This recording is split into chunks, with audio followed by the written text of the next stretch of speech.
여러분 안녕하십니까? TV 속 서울신문입니다. 참 가지가지한다. 우리나라 검찰을 보면 이런 생각 많이 듭니다. 정치검찰, 돈검찰, 성검찰에 이어 사상 초유의 내분까지 벌이고 있는데요. 검찰을 상징하는 쌍두마차로 불리는 검찰총장과 중수부장이 감찰과 사퇴의 카드로 정면 충돌했습니다. 한 검사는 검찰 내부 통신망에 개혁을 주장하는 글을 올리면서 아직 양심은 남아있구나 여겼는데 이게 언론과 국민의 눈을 가리기 위한 전략이었다는 정황까지 드러났습니다. 정말 가지가지하죠. 누가 될지 모르겠지만 새 정부가 할 일이 또 하나 늘었네요. 제대로 된 검찰 개혁 말입니다. SNS에도 검찰 개혁에 대한 쓴소리가 많았는데요. 만나보시죠.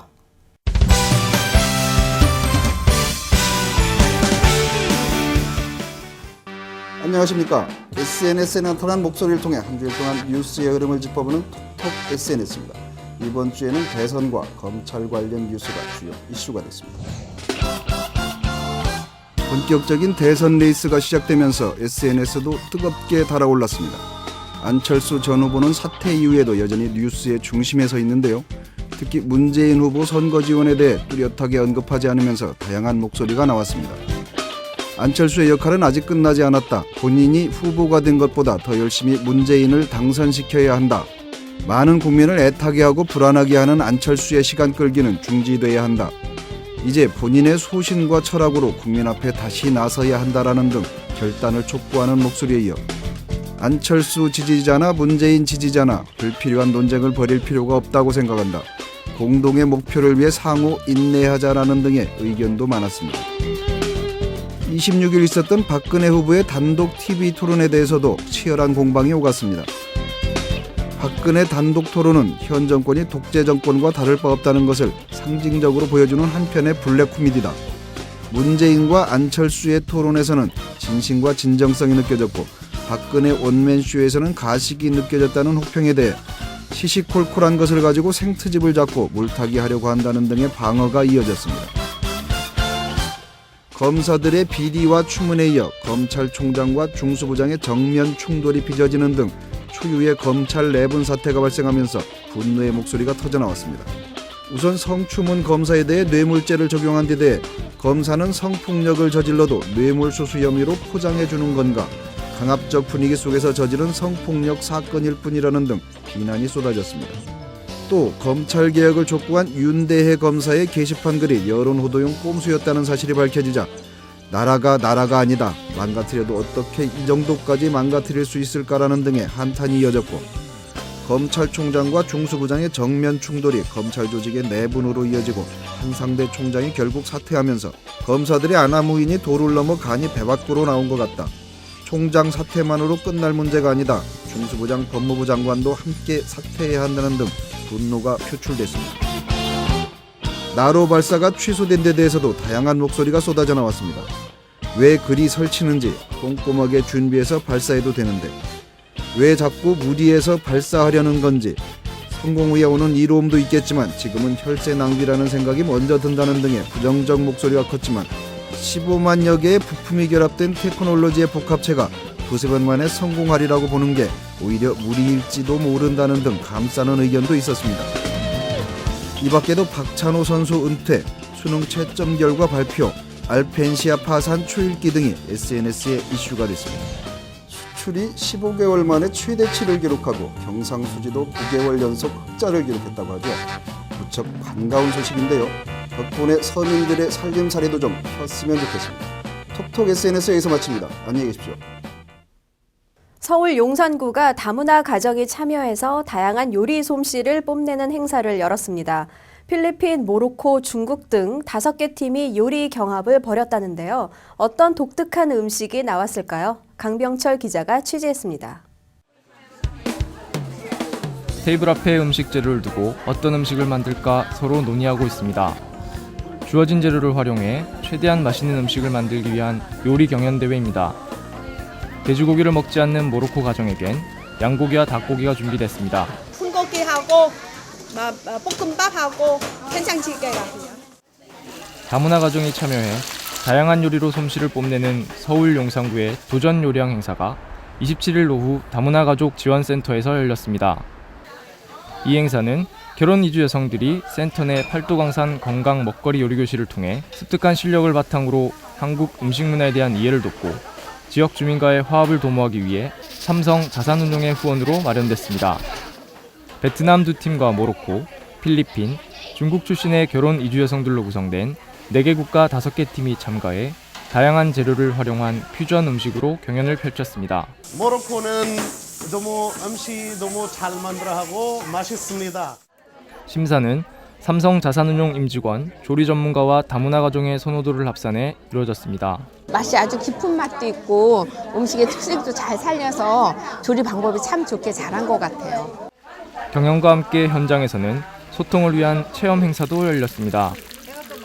삼성 자산운용 임직원들이 참가해 다문화 가정과 함께 러시아, 베트남 등 다양한 국가의 대표 음식을 만들어보는 다문화 음식 체험 행사입니다. 이런 게 좀 많아서 한국도 이제 뭐 글로벌 시민이잖아요. 이런데 좀 익숙해지는 그런 건 이제 필요하다고 생각해요.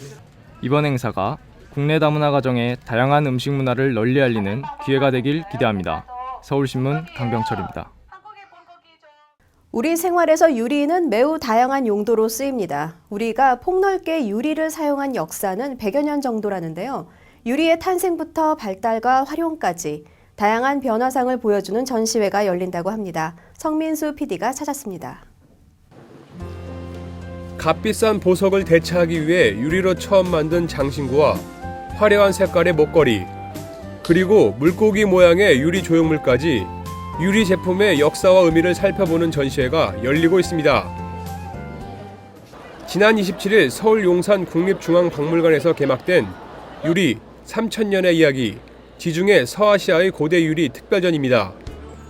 이곳에서는 고대 유리의 발상지인 메소포타미아와 이집트, 그리고 로마 제국 등에서 출토된 유물들을 통해 유리의 기원부터 발달 과정을 한눈에 볼 수 있습니다.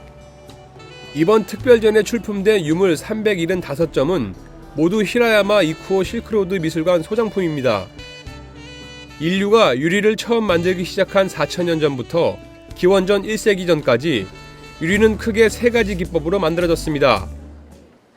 중심을 만들고 둘레에 녹인 유리끈을 감아 형태를 제작한 코어 성형 기법, 주형 틀에 용해된 물질을 부어 원하는 형태를 만드는 주조 기법, 그리고 다양한 생유리 덩어리를 김밥처럼 말아서 길게 늘려 잘라내는 모자이크 기법입니다. 당시 유리 제품은 향유를 담기 위한 작은 병과 장신구, 구슬처럼 상류층만 소유할 수 있는 고가의 사치품이었습니다. 하지만 기원전 1세기경 대롱불기 기법이 개발된 후 대량 생산이 가능해지면서 유리가 서민들의 생활용품으로 사용되기 시작했습니다. 음식물을 담기 시작하면서 지금의 투명한 모습도 갖추게 됐습니다. 유리는 새로운 도시 생활 수요에 부응하면서 한층 발전했습니다. 에나멜과 금박을 입혀 깊은 광채를 내는 유리가 등장했고 손잡이 부분을 화려하게 장식한 이중병도 만들었습니다. 하지만 유리 제품 중 으뜸은 대룡불기의 순수함만을 이용하여 굴림과 불기 방식을 반복하여 만든 작품입니다. 커트 장식 사발에서는 신라시대부터 한반도에도 유리가 전해졌음을 알 수 있습니다. 우리나라 사람들이 유리를 사용한 지가 한 100년 정도밖에 안 됐거든요. 그런데 우리가 일상생활에서 사용하고 있는 쓰임새라든지 우리가 알고 있는 유리의 모양이 사실은 유리의 긴 역사에서 아주 일부분일 뿐이고 유리가 처음에 생겨났을 때부터의 성격이나 아니면 용도나 쓰임새가 계속해서 변해왔다는 것을 이 전시를 통해서 한번 전해드리고 싶었습니다. 박물관의 올해 마지막 특별전인 이번 전시회는 내년 2월 17일까지 계속됩니다. 서울신문 성민수입니다. 서울 서대문공원에는 독립문과 함께 옛 서대문 형무소가 있습니다. 일제강점기에 우리 독립운동가들이 모진 고문과 학대를 받은 슬픈 역사의 현장인데요. 세월이 지나도 잊을 수 없는 역사의 발자취를 이호준 선임기자가 소개합니다. 일제강점기와 한국전쟁 등 민족의 비극을 온몸으로 겪은 서울에는 곳곳에 아픈 흔적이 남아 있습니다. 그중 하나가 서대문 형무소인데요. 1908년 경성 감옥으로 문을 연 뒤 여러 번 증축을 거쳐 서대문 형무소가 됐습니다. 특히 일제강점기에는 독립지사들을 가두고 고문한 악명 높은 곳이었습니다. 광복 후에도 1988년 서울구치소가 경기도 의왕으로 이전되기 전까지 형무소로 쓰였습니다. 오늘은 여러분과 함께 그 비극의 현장을 찾아가 보겠습니다.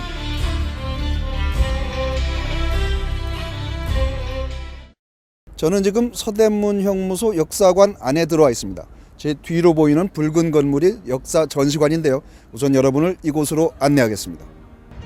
이곳에서는 안내 동선에 따라 움직이면 전체를 관람할 수 있습니다. 먼저 일제강점기 서울 서대문 형무소를 재해놓은 모형이 눈에 띄는데요. 지금보다 훨씬 많은 건물들이 있었다는 것을 확인할 수 있습니다.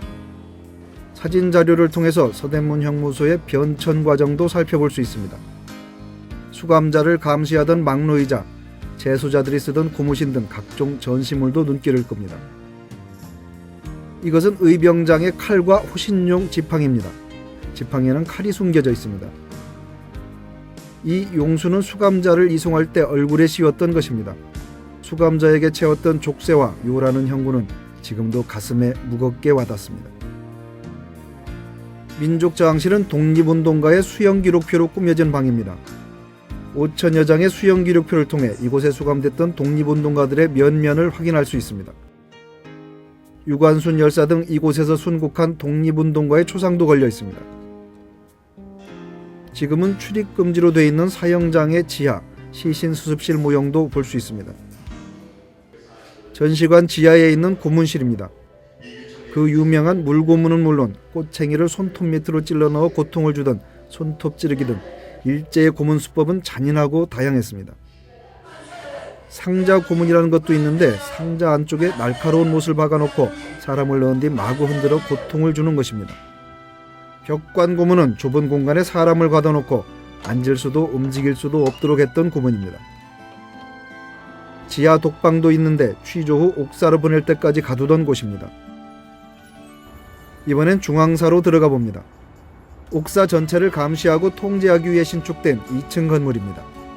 1층은 간수들의 사무공간으로 사용했고 2층은 강당으로 꾸며 수감자들의 전향교육 장소로 썼습니다. 이곳은 12옥사 먹방이라고 불리던 독방으로 한 사람이 겨우 누울 수 있는 공간입니다. 24시간 내내 빛이 한 줌도 들어오지 않아 먹방이라고 불렀다고 합니다. 지금도 캄캄해서 안쪽을 확인하기가 쉽지 않습니다. 이곳은 마룻바닥 끝부분에 구멍을 내서 용변을 밖으로 처리하게 하는 등 외부와 철저하게 격리되어 있었습니다. 내부를 감시하는 구멍과 감방 안의 위급한 상황을 간수에게 알리기 위한 패통이라는 도구도 볼 수 있습니다. 이곳은 공작사라는 공장 건물로 수감자들의 노역이 이루어진 곳입니다. 일제는 수감자들의 노동력을 착취해서 형무소, 군부대, 관공서 등의 관용 물품을 조달했는데 이곳에서는 주로 옷감과 의복이 생산됐습니다. 공작사에서 나오면 사각 연못이 눈에 들어옵니다. 일제 때는 나전칠기 공장이 있었던 곳인데 해방 후 빨래터로 사용하기 위해 연못을 만들었다고 합니다. 한센병 수감자를 격리 수용하기 위한 한센병사도 있습니다. 이곳은 독립운동가들이 수감돼 특별 감시를 받았던 구옥사입니다. 건물벽 곳곳에 패인 흔적은 한국전쟁 당시 인민군의 공격으로 생긴 총탄 자국입니다. 사형장 앞에는 통곡의 미루나무가 있습니다.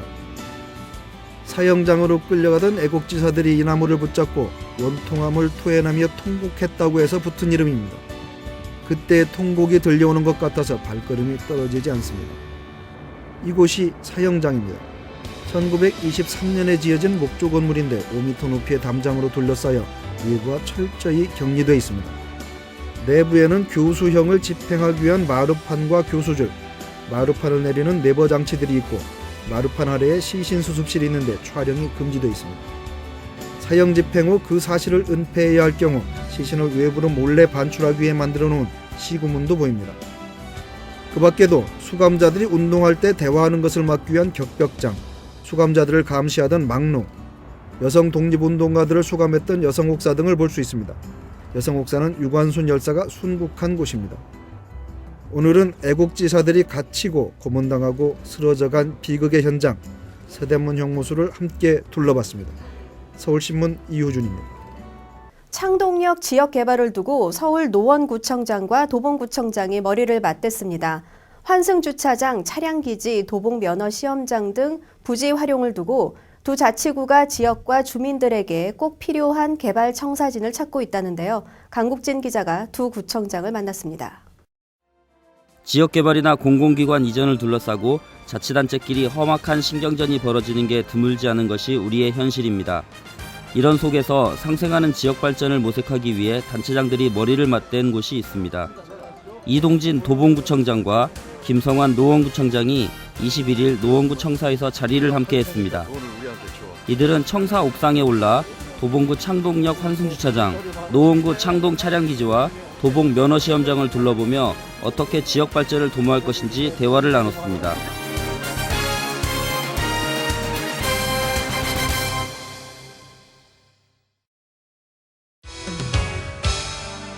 아레나 공연장 유치 희망 장소는 그러니까 아시다시피 창동역 바로 옆에 있는 환승 주차장이에요.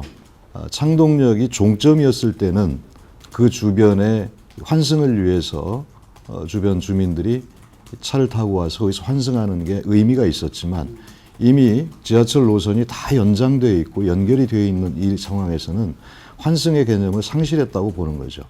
토지 이용의 그 효율화를 위해서 뭔가 이 지역의 변화를 위해서 새로운 어떤 그 도전이 필요한 것이 아닌가.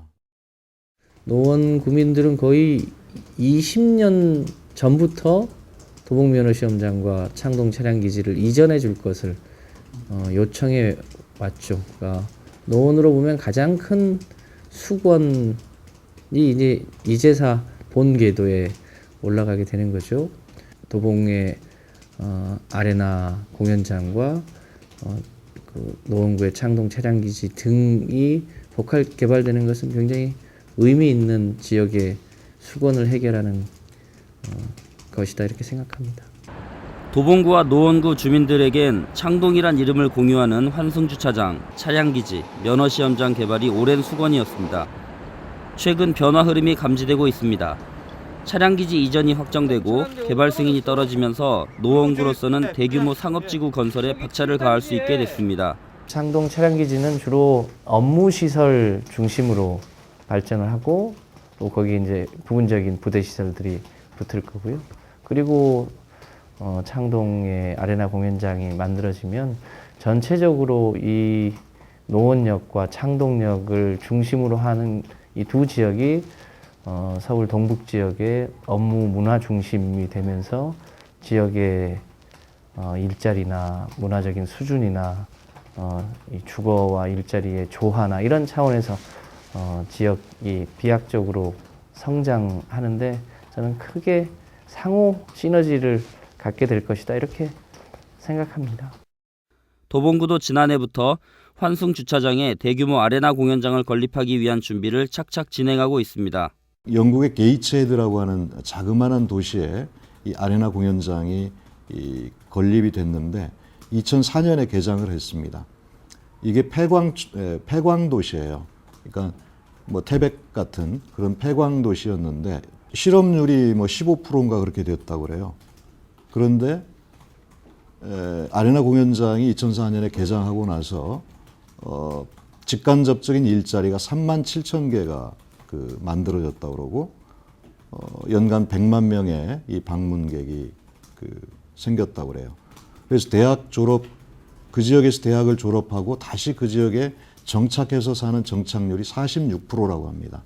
그래서 영국 도시 중에서 제일 높은 수치인데 이런 것들은 이 아레나 공연장 자체의 자체뿐 아니라 그것이 가지고 있는 어떤 경제적 또는 일자리 측면에서의 파급 효과라고 하는 것을 상징적으로 보여주는 거라고 생각하고 이것은 단지 도봉구 내지는 창동에 국한되는 그런 게 아니다라고 하는 것을 제가 말씀드립니다. 일자리가 가장 취약한 지역이 서울 동북 지역입니다. 상징적으로 제2의 코엑스몰이라고 표현했지만 꼭 코엑스와 같은 시설이 들어온다라기보다는 복지와 지속 가능성을 중시하기 위해서라도 일자리와 주거가 조화롭게 발전을 해야 된다는 차원에서 개발 이런 표현보다는 양질의 좋은 일자리를 창출할 수 있는 업무 시설의 유치 이렇게 봐주시는 게 옳겠다 이렇게 생각합니다. 그동안에 드러난 문제점은 수요를 인위적으로 부풀려서 그것을 나중에 정부가 적자를 보전해 주는 것. 이것이 민자 사업의 가장 큰 비판 요인이라고 생각하는데 지금 우리가 추진하고 있는 이 민자 사업은 적자를 보전해 주는 그런 방식의 정부 고시 사업이 아니고 민간 제한 사업 방식으로 추진되고 있습니다. 이 방식은 최소 수익 보장의 책임이 이 정부나 지방자치단체에 있지 않고 수익을 내든 아니면 적자를 내든 모두가 다 민간의 책임이라고 하는 것이죠. 그런 측면에서 기존에 비판받던 민간 투자사업과는 방식 자체가 다르다는 것이고요. 두 구청장은 지역 개발을 위해 서로 힘을 실어주는 것도 마다하지 않습니다. 최근 도봉구 지역 6개 대학 총장이 아레나 공연장 건립을 지지하는 선언을 발표할 때는 노원 구청장이 자리를 함께했을 정도입니다. 김 구청장과 이 구청장은 중랑천을 사이에 두고 마주보고 있는 두 지역을 개발하는 것이 두 지역 발전에 시너지 효과를 낼 것이라는 데 의견을 같이 했습니다. 과거와 같은 개발 논리로 우리가 접근하자고 하는 것이 아니라 또 이 구간의 경계를 놓고 생각하기보다도 상승 발전할 수 있는 연계적 계기를 어떻게 만들 건가 이런 관점에서 상호 의견 교환이 앞으로도 필요하고 또 논의를 좀 구체화시켜야 되지 않을까 이렇게 생각을 합니다. 창동 기지 이전 부지와 이 아레나 공연장 조성하는 이 부지 등은 서울의 이 동북 지역 주민들에게 좋은 일자리와 품격 높은 문화를 즐길 수 있게 된다는 점에서 저는 매우 상징성이 높고 주민들에 대한 삶의 질도 획기적으로 개선할 수 있다고 판단합니다. 그런 면에서 서울의 100년의 미래를 좌우할 이 일이 구간 간의 무슨 경쟁이 아니라 이 전체적인 것이 함께 조화롭게 발전하기를 진심으로 희망합니다.